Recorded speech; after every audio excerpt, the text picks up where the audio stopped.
L'anaconda vert est le serpent le plus lourd du monde. Il peut atteindre jusqu'à 7 mètres de long et peser plus de 130 kilos.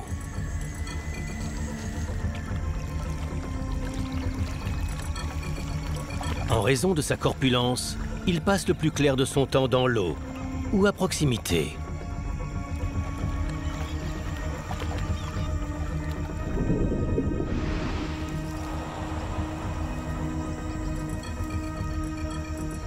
Camouflé au milieu des plantes aquatiques, il attend.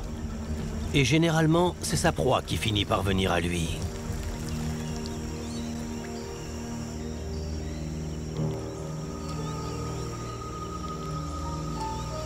Ses yeux et ses narines, positionnés sur le dessus de sa tête, lui permettent de rester presque entièrement immergé en attendant de pouvoir frapper.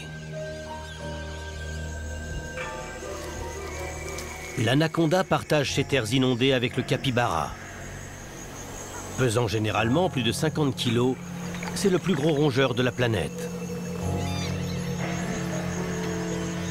Les capybaras vivent en groupe et sont herbivores.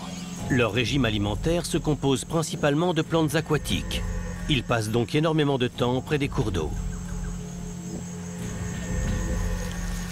Pour les anacondas, c'est le terrain de chasse idéal.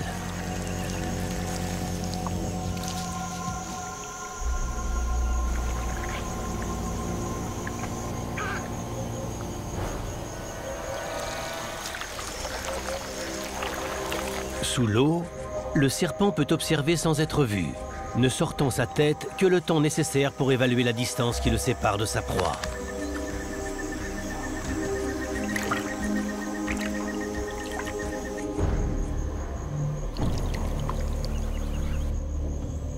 Puis, il attend.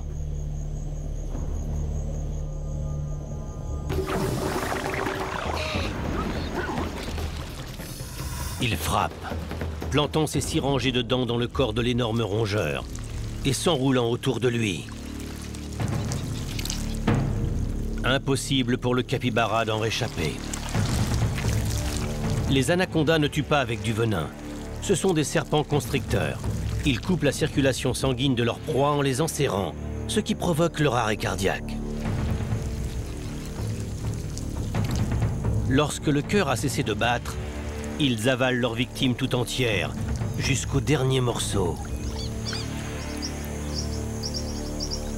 Pour ce faire, leur bouche est dotée de ligaments élastiques et d'articulations mobiles. Au milieu de la mâchoire supérieure de l'anaconda se trouvent 2 rangées de dents recourbées vers l'arrière.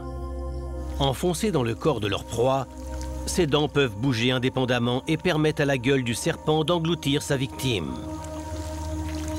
Mais une proie d'une telle taille pose problème.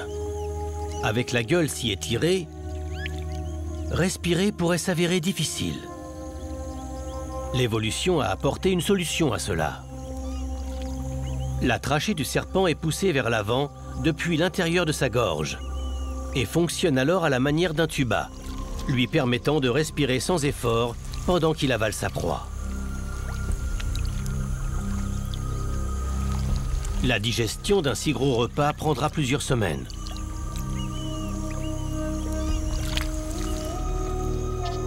Pendant ce temps-là, l'anaconda doit se reposer. Ce capybara apaisera sa faim pendant des mois. Mais très vite, il aura besoin de se nourrir à nouveau.